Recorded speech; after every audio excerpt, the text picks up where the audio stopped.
All right, so in the last video, we showed an example of using a 2-measure bass vamp to create some music for the drum and bass project. This time I just want to give a short little demonstration of what it would sound like if we used the chord progression model of creating a bass line. So just like we did in the sort of musicianship video, I'm going to go to the key of C major, and I'm going to go ahead and use my same session here, but change the bass line and have it follow a chord progression that we did in the musicianship video. So on my bass module here, I'm just going to double click this, or right click it, sorry. Go to layers, and I'm going to add a layer. And basically what that does is it preserves my original bass line and opens up a fresh layer so that I can sequence a new bass line with a different idea.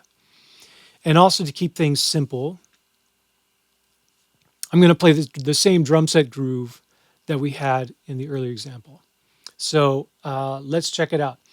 The progression that we played was C major, F major, G major, back to C. So one of the things that I sometimes will do is I will use markers in the session to help me remember what the chords are. And I can look on the screen and I can see what they are. So this really starts, it's got a pickup note, but it really starts on bar 3. So I'm going to go to bar 3, and I'm going to add a marker. If you don't have the numeric keypad, you can just open up this little flag, hit the plus sign, and I'm going to call this C because that's the chord that we play in the first measure. And then the second measure, hit the plus sign, I'm going to put F. Next measure, it's going to be a G. And then the fourth measure is going to be, once again, C. And you don't have to do this for the whole project. Maybe it's just helpful to remember, or for you to see it going by as I sequence this. But let me just listen to this a little bit and see what kind of a bass line I could do that's based on these chords of C, F, G, and C. So I'm going to listen.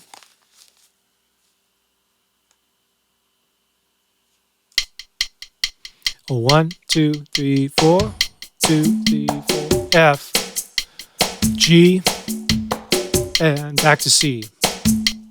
Okay, so let me do a super simple version. Here we go. A 1, 2, 3, 4.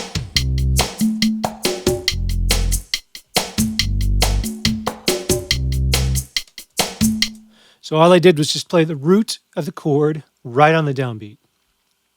That's fine, it's functional, but it's not that interesting. So I'm going to undo that and see if I can come up with something that matches the drums a little bit better.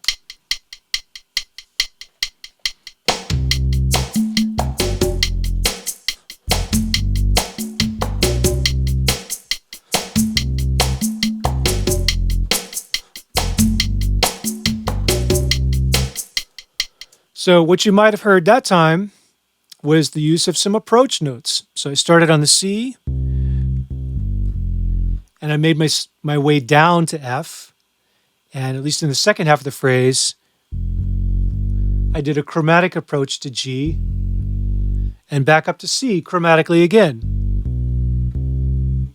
So, it's kind of major and happy and a little bit dorky, but you kind of get a sense of what it means to play a bass line that's following up chord progression, that uses approach notes to not only get you from one chord to the next, but also give you some rhythmic, notes that can fill in some rhythmic space. And once again, trying to match the rhythm of the bass part so that it kind of fits with the drums a little bit. And then, if the chord progression changed, obviously the bass line is going to change as well. So let me just show you one more idea that we can do on this project, and that's called voice layering.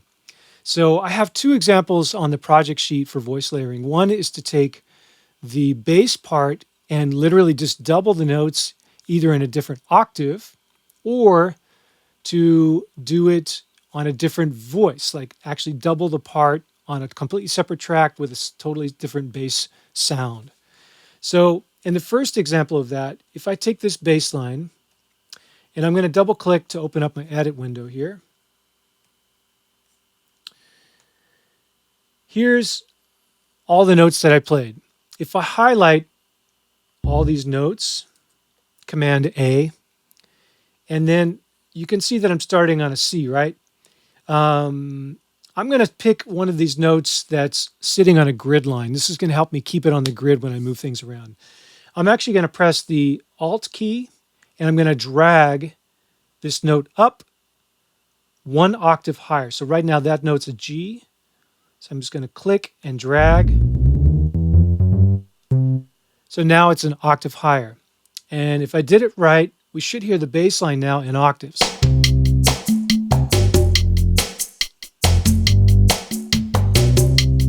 Here's what it sounded like before. Right? So you just get kind of a thicker sound, and redo. If I put them back up there again, something else that you can do is you can actually kind of offset those notes just a little bit. You can kind of move them a little bit to the left or to the right, so that they're not firing exactly at the same time. And if you remember the nudge feature, especially with the numeric keypad, using the Pro Tools shortcuts, is just the plus or minus sign on your numeric keypad, and you can kind of shift them so they're not firing at exactly the same moment, and that'll give you kind of a chorusing effect and kind of make the octave sound a little bit thicker. So there's option number 1. Option number 2 for making a layer of this is to literally take this bass track right here. I'm just going to highlight it. I'm going to right click it, and then I'm going to do a duplicate track complete.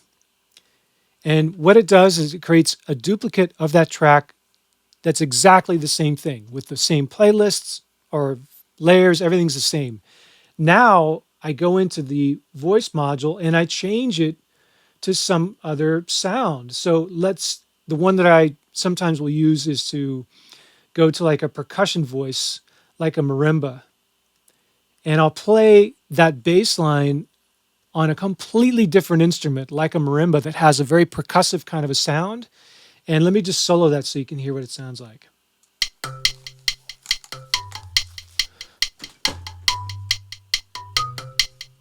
And then if I add it to the other part,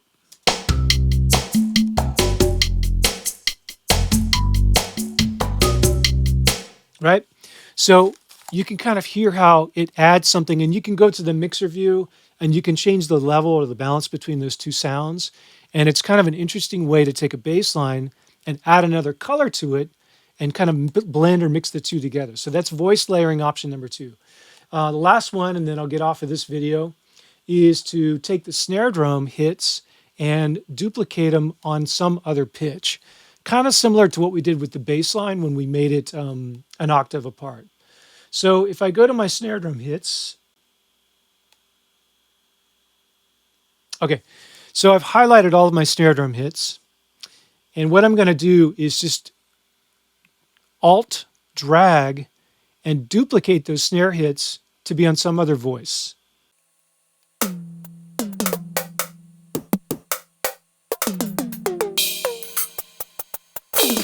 I'm not finding anything I like here. I'll put it there. So now what we have is the original snare drum hit, and we have this, this second snare drum, which is kind of a fat, loose snare, and we're actually layering the drums together. Let me just solo the drums. Right, so you can hear how it's the original snare, the other snare. You could do it with like a hand clap. And just like I was telling you before, you can also kind of move that over just a little bit. So right now, all these are highlighted. If I just move them back ever so slightly, then it's going to flam just a little bit.